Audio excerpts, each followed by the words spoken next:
People with purpose. Personal friends and strangers you meet on the street. Many among you are people with purpose. Today, you will meet people who have experienced a change of heart and mind and whose lives now have meaning. This series of telecasts, led by Dr. Harold Lane, pastor of the First Baptist Church of Menlo Park, California, will seek to probe the meaning and reality which can be directional for everyone. Dr. Lane. All the world loves a lover. Have you heard that statement? I don't suppose there's anything more true in all the world than the appreciation that the world has for someone who really has fallen in love. Don't you enjoy looking at young people as they, in each other's eyes, reflect the feelings that they have?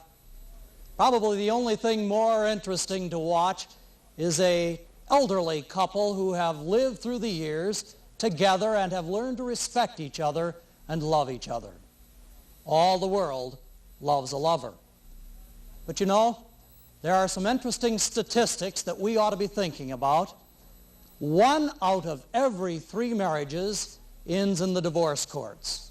That's a sad statistic. One of the saddest things is to see a child living with either the mother or the father because of incompatibility between the two. The Chinese had an old way of handling their problems. They used the procedure called preventative medicine. As long as a person was well, the physician was paid. But when the patient was not well, then the physician was not paid. How wonderful it is to know that we could practice preventive medicine right in our own world and in our own country. Do you think it's possible that we might be able to build a barricade and a fence at the top of the mountain rather than having to have waiting below at the bottom of the precipice an ambulance and a stretcher? Today we're going to consider the importance of people living together, a happy home. I have with me in the studio today 2 people who have learned to live together and have loved together through the years. And I'm going to ask them to share their secret of a happy Christian home. But before we hear from these friends, I'd like to introduce a youth group from our church, First Baptist Church Menlo Park, that we call the Chapel Singers. The Chapel Singers are going to perform for us today, and they're led by Mrs. Linda Draguette. Let's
chapel singers. Children always present to us the opportunity of seeing youth in action, and they also are uninhibited. We enjoy the children's choir as they sing Sunday after Sunday in the various programs of our church, and we are appreciative of the work they do. Today I have with me two very fine friends who are members of First Baptist Church, Menlo Park, Frank and Lois Cates. They're going to share with us some of the interests which are theirs, and will be ours too, as a matter of fact, as we consider the love that is so important in a Christian home. Before I talk to Frank and Lois, though, I'm reminded a little bit of the story of the couple that were celebrating their 50th anniversary. It is said that the gentleman told his friends they had never had an argument in all of those 50 years. Do you believe that? Never had an argument over 50 years of married life. And one of his friends said, "You know, that's pretty hard for me to believe. Never had a spat, never an argument? How do you explain that?" Well, the gentleman said, "You know, when we first were married, we decided that if either one of us began to see any problems or any trouble arising, that I would take a walk around the block." He said, "I attribute the 50 years of happily married life to the fact that I'm an outdoorsman." Well, maybe he was a coward, I don't know. Today I have two friends who are not cowards, Frank and Lois, who are very much a part of our church family. Frank is the vice moderator of First Baptist Church in Menlo Park. He's a realtor in Atherton, California, and is a very capable Sunday school teacher working through our church school program. His very lovely wife, Lois, is a talented person, having artistic abilities, and is also a very capable Bible teacher. I believe I would like to first begin talking to Frank, the head of the household, and one who has, I'm sure, much to share with us in the area of service in the home and in the church. Frank, having been married 25 years plus, I guess it's just 1 year plus 25, to what do you attribute your success as a businessman? Do you feel that your wife has been helpful to you in the field which you have chosen, in which to have a vocation? Oh, yes. I don't think any honest married man can help but say his wife has an important part in his success. There are many aspects to it. There may be the companionship in business directly, which we had in our early marriage, first 2 or 3 years.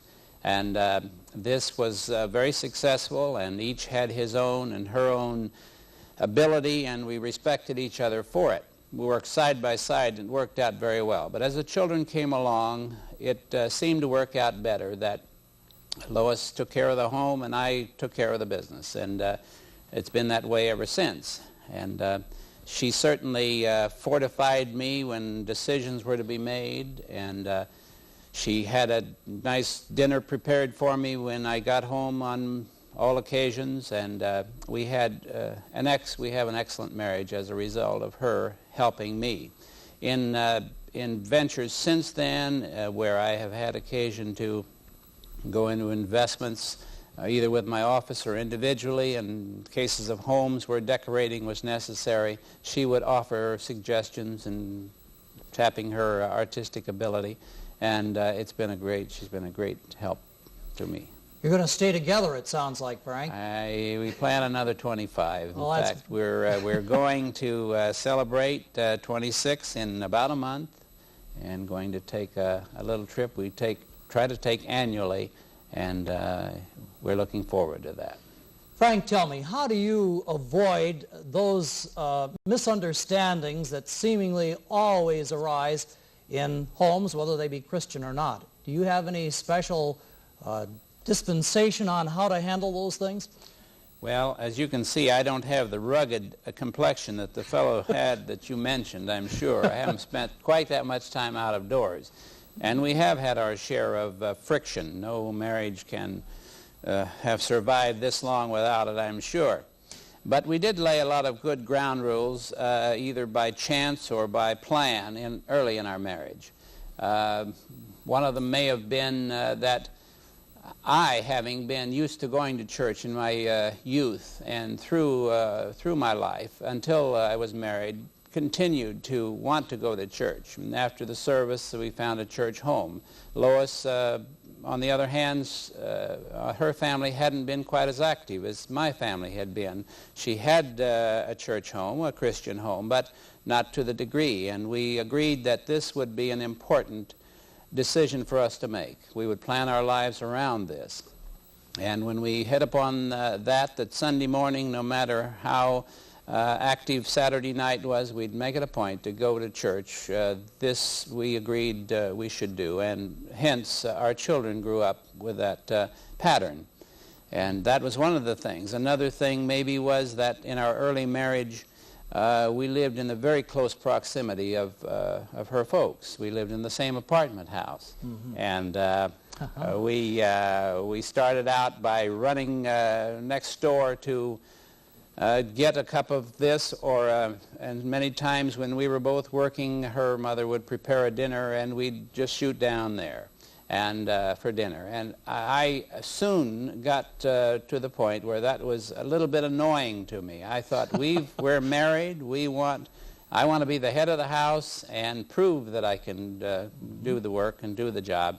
And so I set down a rule that said, if we need something, let's go out and get it. And let's go to the store even at night if we need to, rather than rely upon the folks. So this was something I think she respected in me, that I wanted to be the man of the house, and I attempted then to prove it, to earn that responsibility and that... All right. Frank, I wonder if you would be willing to share with us your ideas on what you feel is the husband and the father's role in building a Christian family. I know that you and Lois are Christians. There's no question in my mind about that. But what do you feel is the role of the father and the husband in the Christian home?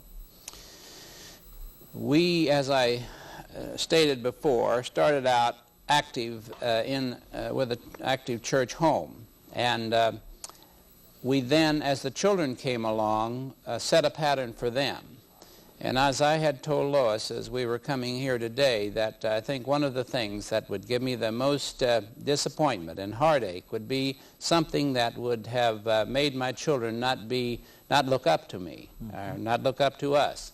And as we went along in our early relationship with other friends, we found that some of our associations were with people that we really weren't pleased to have our children be at a party with, perhaps. And maybe their language wasn't what we would hope it would be. And we just then chose the path that we felt most comfortable in. And having done this, we felt perhaps, as anyone might, that maybe we missed something along the way. Perhaps we should fly the coop and jump over the traces and check this out. But it's like being on a diet. You're proud of your accomplishments and you look forward to that big meal, and when you have it, then you feel badly and guilty and you've lost ground. And as time went on, this became easier, of course. But we didn't really miss out on anything. We gained friends and we gained relationships that we did well to keep. I think you gave statistics about divorce. I think we were talking, most of our friends and our family have a far better than average rate of marriage. Good. And we have some divorces, but the ratio is far better than the United States or California especially. Lois, you have lived with Frank now, these many years. Your children are both grown, with your daughter married and your son away at college. Does this change your relationship at home at all, with the children being gone? Well, naturally, we have a lot more time together, and this we cherish very much. But you spoke earlier about a preventive medicine. Yes. And I think Frank and I have tried to do this through the years. Like he said, we go away every year on our honeymoon. I say our honeymoon. This will be our 26th coming up next month. This time we go away, just the two of us. No children, no relatives, no family, no friends to interfere. And we're able to, at this time, re-examine our lives together, alone. And I think this has been very important through the years. Very important. There's a great deal that is being said today and has been said through the years about the wife working. And I gather that you presently are not engaged outside of the home working. I'm sure you do plenty of working Yes. in the home.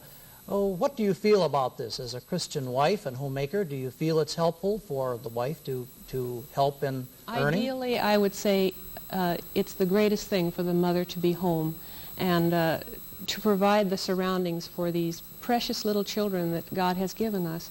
What more could we do but to bring them to know God too, as well as we do? And I'd like to speak about our relationship with Jesus Christ. I think without this relationship, our whole life would have taken on a different aspect. So often we hear of the triangle, you know. Yes. And at the very apex of the triangle, we put Jesus Christ. And this is where he stands in our lives. Frank is on one side and I'm on the other, making up the triangle. And as each of us grow closer to God, what happens is that we become closer together. And I really think that, and this with the children too, they have found this too to be true. Lois, my admiration for you and Frank grows as I hear you more and more tell of your relationship. And I believe young people, young adults who are looking forward to marriage, ought to have the wisdom of advice maybe that you could give. Is there any advice that you might like to share with young people who are contemplating marriage? When Frank and I were first going together and almost married, there was a song, and this was back in 1948. Some won't remember it. I hardly remember it myself. But there were some words, and I'd like to pass these on, because these words at that time, I was not a Christian, really, a committed Christian at this time, but it made an impression on me, and the words went something like this. My voice is no good, so I'm going to just say them. I want a Sunday kind of love, a love that lasts past Saturday night. I want a Sunday kind of love, and I found this love in Frank. Beautiful. It's been great. And this is what I want to pass on. Find that Sunday kind of love. Something that goes beyond Saturday night, that goes into Sunday and Monday and all the way through. That's right. And that's what Jesus Christ has done for you in your home. He's been the cohesive element, hasn't he? Sure has. Frank and Lois, I'm sure that our audience watching will have to say that your marriage is one that would be well emulated by those who are witnessing the greatness of a Christian home. Thank you, too, for sharing with us today the secrets which have made your home a happy home, and I detect that there will be 25 more happy years if the Lord tarries, and that you will share together in a great and a happy Christian home. Thank you so much. Now we're going to hear from a good friend who is going to tell us about happiness. Margaret Packard, who is one of our fine Christian members and friends at First Baptist Church in Menlo Park. Margaret, what is happiness?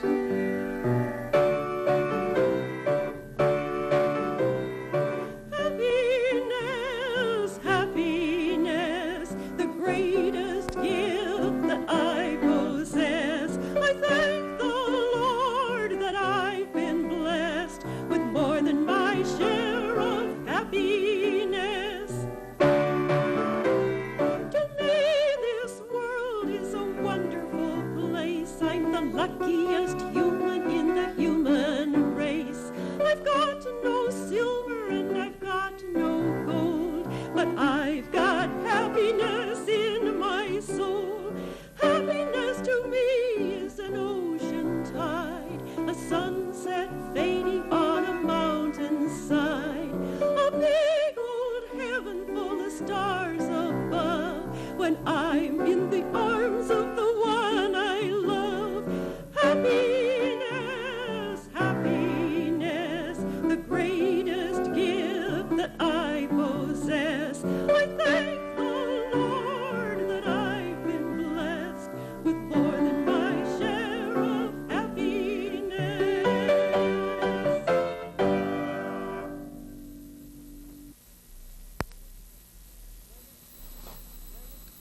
The greatest of these is love.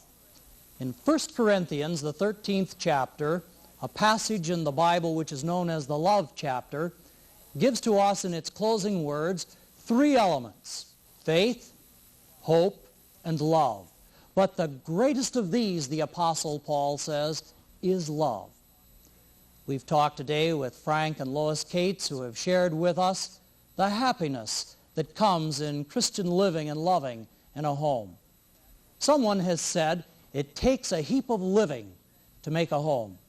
I'd amend that to read, it takes a heap of loving to make a home. In my ministry, I have the opportunity of talking to a great many people. I do marriage counseling with those who come and seek assistance and are desirous of having someone just listen and share the faith that comes from knowing Jesus Christ, and as an assistant to that person who is asking for help.